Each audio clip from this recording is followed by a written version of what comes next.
안녕하세요. 오늘 여러분과 함께 나눌 이야기는 프랑스의 대문호 기드 모파상의 단편소설 첫눈입니다. 모파상은 19세기 프랑스 사실주의 문학을 대표하는 작가죠. 인간의 내면과 일상 속의 섬세한 감정을 놀라운 통찰력으로 그려낸 것으로 유명합니다. 첫눈은요, 제목 그대로 겨울에 첫눈이 내리는 날을 배경으로 펼쳐지는 이야기입니다. 하얗게 내려앉은 눈송이처럼 순수했던 한 여인의 기억과 그 기억 속에 감춰진 애틋한 사랑의 순간들이 조용히 펼쳐집니다. 모파상 특유의 절제된 문체 속에서 첫눈이 불러일으키는 추억의 상실, 그리고 시간이 지나도 잊혀지지 않는 감정의 여운을 느껴보시기 바랍니다.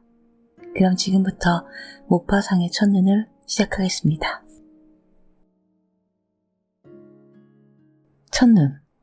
쿠르 아제트의 긴 산책길은 푸른 바닷가를 따라 둥글게 뻗었다.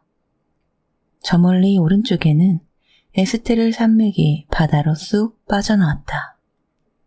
이 산맥은 뾰족하고 기묘한 모양의 수많은 봉만들이 남부지방을 아름답게 꾸미며 수평선을 가로질렀다. 왼쪽의 생트 마그리트 섬과 생 오누라 섬은 물속에 잠겨 전나무 숲에 덮인 등허리를 드러내었다. 그리고 넓은 물고기를 끼고 간 지방을 둘러싼 큰 산들을 따라 늘어선 무수한 하얀 별장들이 햇볕에 조는 듯하다. 그 양지 바른 집들은 산의 높고 낮은 곳에 흩어져서 검푸른 속에 눈송이를 뿌려놓은 듯 보인다. 해변에는 잔잔한 물결에 잠기곤 하는 이 별장들의 절책이 넓은 산책길 쪽으로 쳐있다. 맑은 날씨에 따스하기까지 하다. 추운 기운이 가시면서 겨울치고는 포근한 날씨가 되었다. 정원 담장들 너머로 노란 열매가 주렁주렁 달린 오렌지 나무와 레몬나무들이 보인다. 아낙네들은 굴렁쇠를 굴리는 아이들과 함께 모래길 위를 한가롭게 거닐기도 하고 사내들과 짓거리기도 하면서 지나간다. 한 젊은 여인이 쿠르 아제트를 향해 문이는 조그만하고 아담한 집에서 조금 전에 나왔다. 그녀는 산책하는 사람들을 바라보며 잠깐 서 있다가 웃음 띤 얼굴로 지척거리며 바다를 마주보고 놓인 빈 의자 쪽으로 간다. 20발자국 남짓 걷는 곳으로도 지쳤는지 숨을 헐떡이며 앉는다. 참백한 그녀의 얼굴은 죽은 사람 같다. 그녀는 기침을 하며 자기를 쇠약하게 하는 이 기침을 먹게 하려는 듯이 투명해 보이는 손가락을 입술로 가져간다. 제비들이 날고 있는 햇빛 가득한 하늘을 쳐다보고 저기 에스테렐의 높낮은 봉우리들과 바싹 붙어있는 파란 바다, 잔잔하고 아름다운 바다를 그녀는 바라본다. 아, 난 참 행복해. 그러나 그녀는 자신이 머지않아 죽으리라는 것을 안다. 다시 봄이 오는 것을 보지 못할 것이고 지금 그녀 앞을 지나는 바로 저 사람들은 내년에도 좀 더 자란 아이들을 데리고 이 산책길을 따라 걸으며 언제나 희망과 애정과 행복의 가슴 부푼 채 이 따스한 고장의 포근한 공기를 호흡하련만. 자신은 참나무로 만든 이 관 속에서 소이감으로 이미 손수 골라놓은 비단옷 속에 뼈만을 남겨놓은 채 지금 자기에게 붙어있는 이 육신은 썩어질 것도 한다. 그때 그녀는 없을 것이다. 인생의 모든 것은 다 자기 이외의 사람들을 위하여 계속될 것이다. 이것이 그녀에게는 종말일 것이다. 영원한 종말일 것이다. 그때는 나는 이미 없겠지 하고 생각하고 그녀는 웃음을 띠며 병든 폐로 정원의 향기 머금은 공기를 마음껏 들이마신다. 그리고 그녀는 생각에 잠긴다. 그녀는 돌이켜 추억을 더듬는다. 노르망디의 한 점잖은 남자와 결혼한 지 언 4년이다. 그는 어깨가 넓고 깊지 않은 기지와 유쾌한 유머를 가진 혈색이 좋고 수염을 기른 힘센 청년이었다. 그들은 그녀로서도 알지 못했던 제사 문제 때문에 결혼하게 되었다. 그녀는 마음 같아서는 거절하고 싶었다. 그러나 부모의 뜻에 거역하지 않으려고 고개를 한번 끄덕여 수락하고 말았다. 파리 태생으로 명랑하고 행복하게 살던 그녀였다. 그녀의 남편은 노르망디의 자기 성관으로 그녀를 데려갔다. 이 성관은 커다란 고목에 쌓인 넓은 석조 건물이었다. 전나무들이 하늘을 찌를 듯 솟아있어 밖을 내다볼 수가 없었다. 오른편에 있는 길로 멀리 떨어진 농가까지 거침없이 뻗은 들판이 보였다. 지름길 하나가 철제 앞을 지나 3km나 떨어진 한 길까지 다 있었다. 아, 온갖 지난 일들이 그녀의 머리에 떠오른다. 거기에 도착하던 일이며 새로운 집에서의 첫날이며 그 뒤로 외로웠던 생활이며 모든 것이 생각난다. 그녀는 마차에서 내리면서 오래된 건물을 바라보고 웃으며 이렇게 말했다. 상쾌한 기분이 나지는 않네요. 그러자 남편이 웃으며 대답했다. 그러면 어때? 익숙해질걸? 앞으로 알게 되겠지만 나는 이 집에서 결코 지루해 본 적이 없다오. 그날 그들은 서로 포옹하면서 시간을 보냈다. 그래서 그녀는 그 하루가 너무 길다는 생각이 들지 않았다. 그 이튿날도 그렇게 보냈다. 참말이지 그 주일은 애무 속에 지나버렸다. 그 다음부터 그녀는 집안 가꾸기에 골몰했다.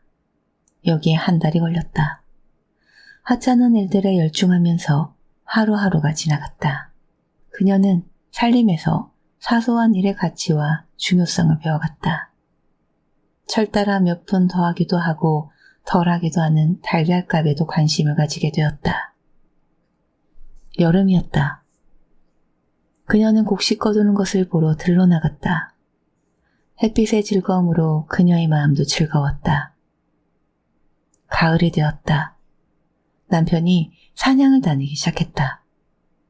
그는 아침이면 2마리 개, 메도르와 미르샤를 데리고 나갔다. 그러면 그녀는 남편 앙리가 없다고 언짢아 하지도 않고 혼자 남아 있었다.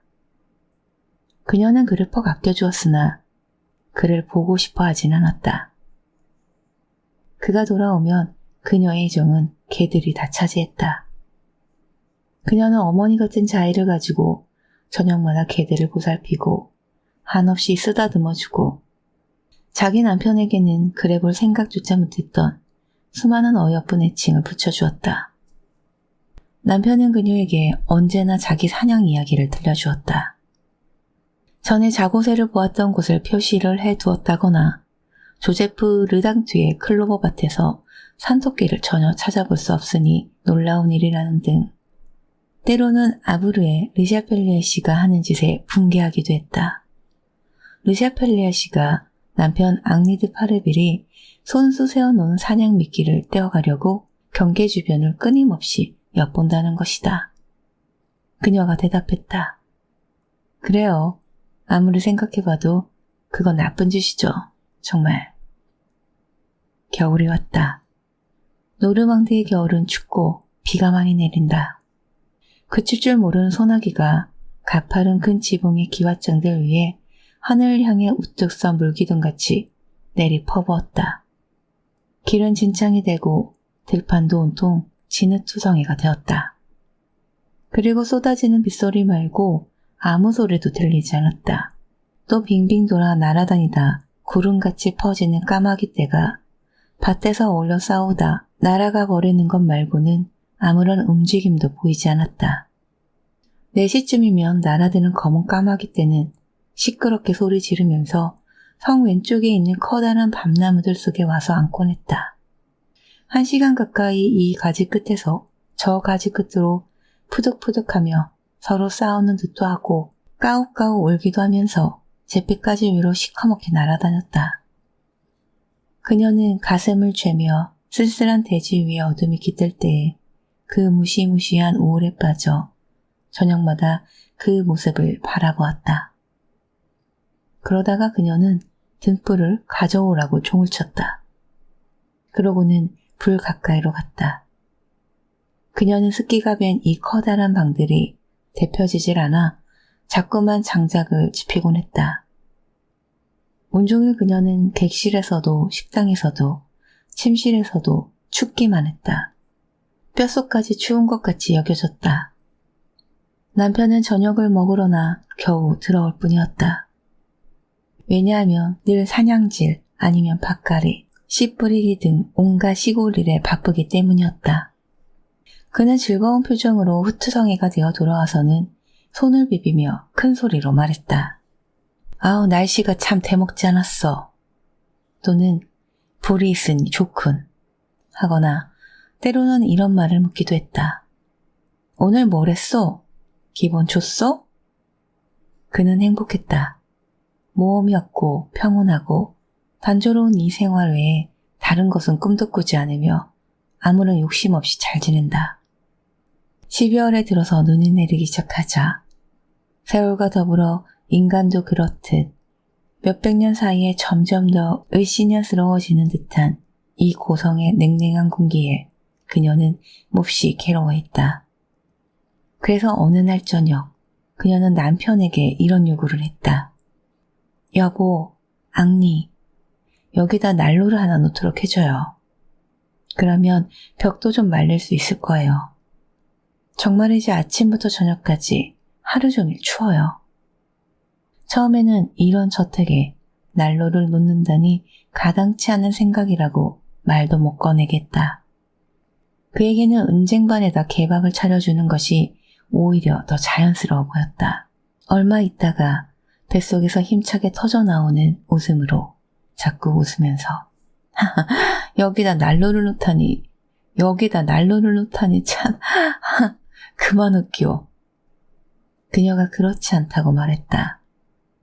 여보, 정말 추워요. 당신은 모를 거예요. 당신은 늘 움직이니까. 그러나 난 추워요.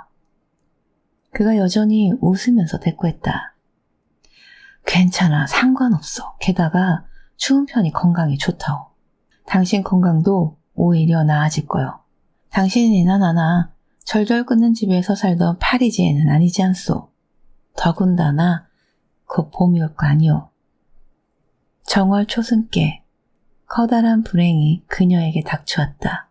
그녀의 양친이 차 사고로 돌아가신 것이다. 그녀는 장례식 때문에 파리에 왔다.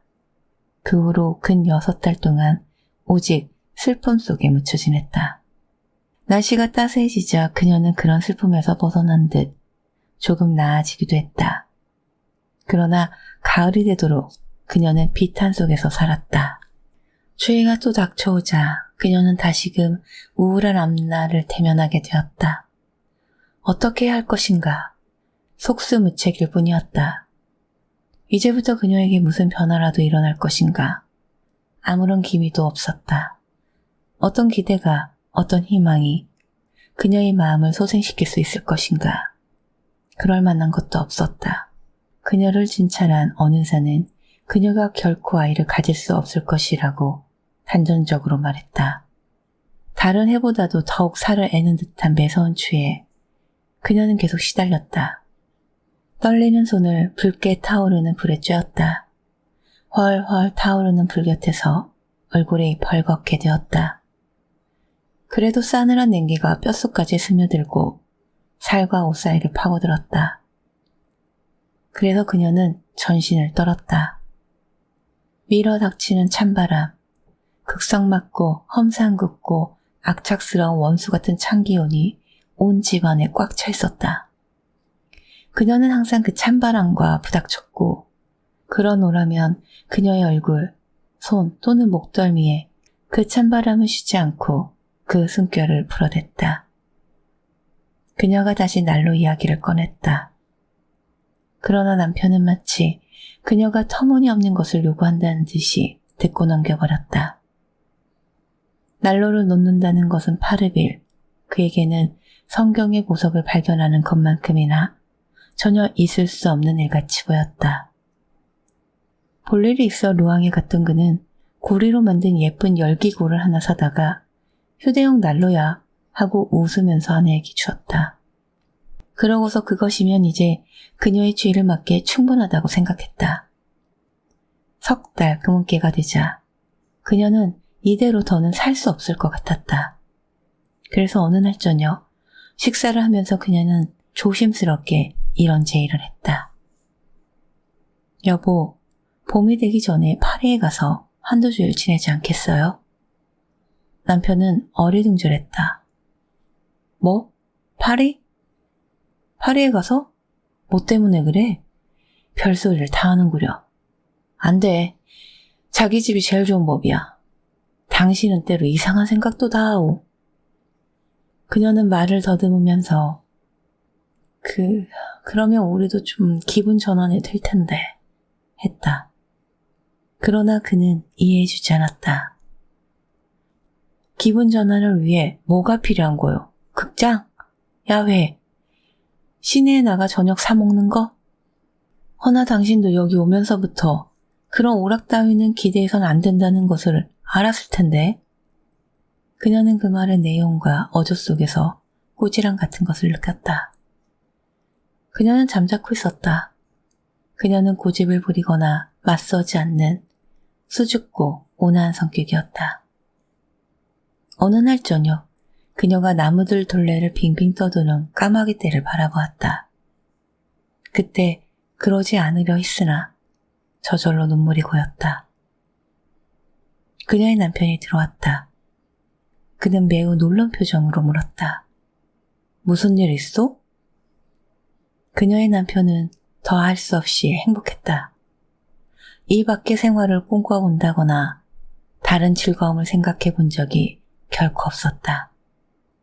그는 이 황량한 고장에서 태어나 여기서 자랐다.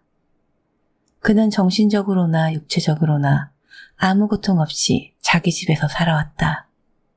다른 사람들이 어떤 사건 같은 것이 일어나기를 바란다거나 변화 있는 기쁨을 느끼고 싶어 하는 것이 그에게는 이해가 되지 않았다. 또 1년 내내 같은 곳에서 사는 것이 자연스럽지 못하다는 생각을 그는 전혀 이해할 수 없었다. 봄에는 봄대로, 여름에는 여름대로, 가을에는 가을에 어울리게, 겨울에는 겨울에 맞게 새로운 고장에서 새로운 즐거움을 즐기는 사람이 많다는 것도 모르는 것 같았다. 그녀는 대답을 할 수가 없었다. 그래서 애써 눈물만 닦았다. 그녀는 말을 더듬으며 어찌할 바를 몰랐다. 난 좀 쓸쓸해요. 다분하기도 하고요. 그러자 일말의 두려움이 그런 말을 하는 그녀를 사로잡았다. 그래서 언뜻 이렇게 덧붙였다. 그리고 좀 추워요. 이 말에 그는 화가 났다. 아니, 그래. 아직도 난로 생각이 구려. 그러나 봐요, 제기랄. 당신 여기 와서 감기 한번 든 적이 없지 않소? 밤이 되었다. 그는 자기 방으로 올라갔다. 왜냐하면 그녀가 방을 따로 쓰자고 주장했기 때문이다. 그녀는 누웠다. 잠자리에서조차 그녀는 추웠다. 그녀는 이런 생각이 들었다. 언제까지나 죽을 때까지 이렇겠지?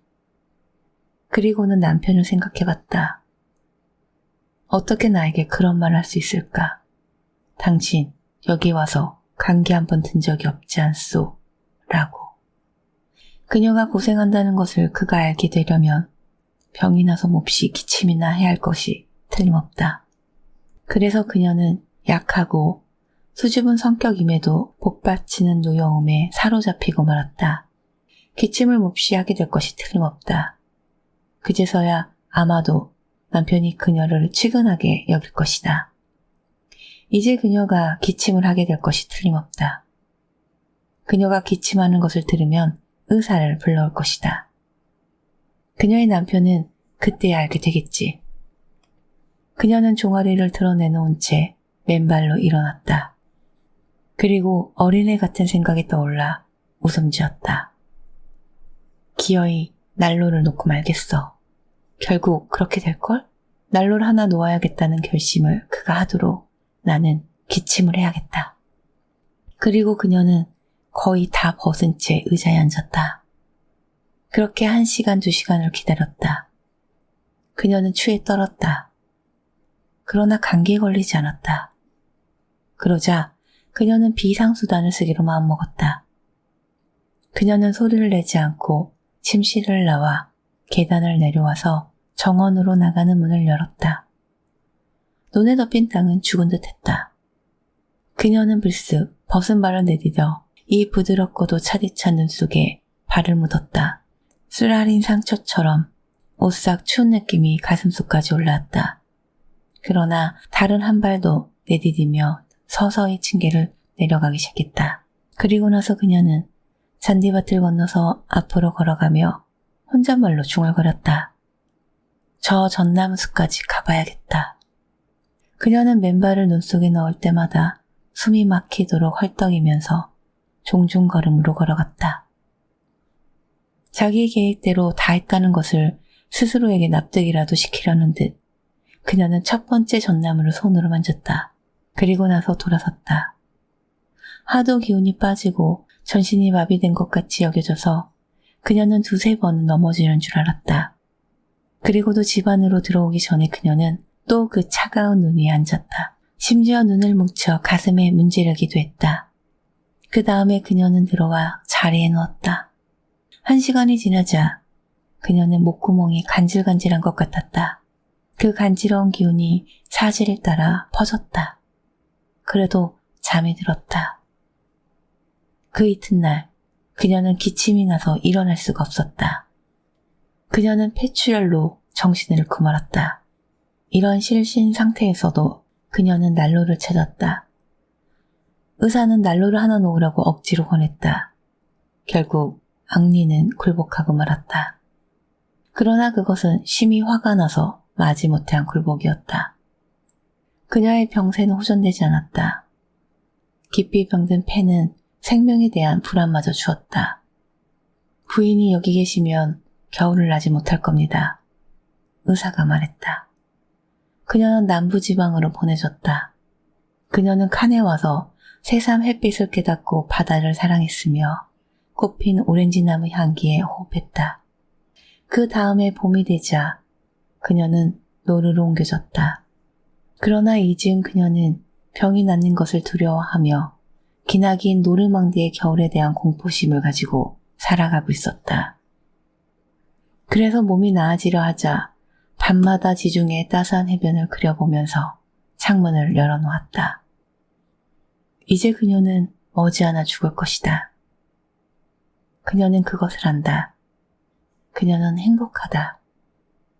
그녀는 평소 거들떠보지도 않던 신문 한 장을 펴고 파리의 첫눈 내리다 란 제목을 읽는다. 그러면서 몸을 떨고는 그 다음에 미소를 짓는다. 그녀는 저 멀리 석양에 장밋빛으로 물든 에스테르 산맥을 바라본다. 그리고 넓고 푸른 하늘, 아주 푸른 하늘을 또 망망한 푸른 바다, 파란 바다를 바라보며 일어선다. 그러고는 너무 늦도록 밖에 있어서 좀 추웠기 때문에 기침을 하느냐고 멈췄다가는 느린 걸음으로 집으로 들어온다. 그녀는 남편에게 온 편지를 보고 여전히 웃음을 뗀 채 그것을 펴고 읽고 있다. 사랑하는 당신에게 나는 당신의 몸이 좋아지기를 그리고 당신이 우리의 아름다운 고장을 너무 그리워하지 않기를 바라오. 여기는 며칠 전부터 눈이 오려고 어지간히 쌀쌀하오. 나는 그때가 몹시 기다려지오. 그리고 내가 당신의 저주받은 난로를 피우지 않고도 잘 지내리란 것을 당신은 알겠지. 그녀는 자기가 난로를 가져보았다는 그 생각에 못내 행복해하며 편지 읽는 것을 중단한다. 편지를 든 오른손이 무릎 위로 서서히 떨어지고 가슴을 애는 듯한 끈덕진 기침을 가라앉히려는 듯이 왼손을 입으로 가져간다.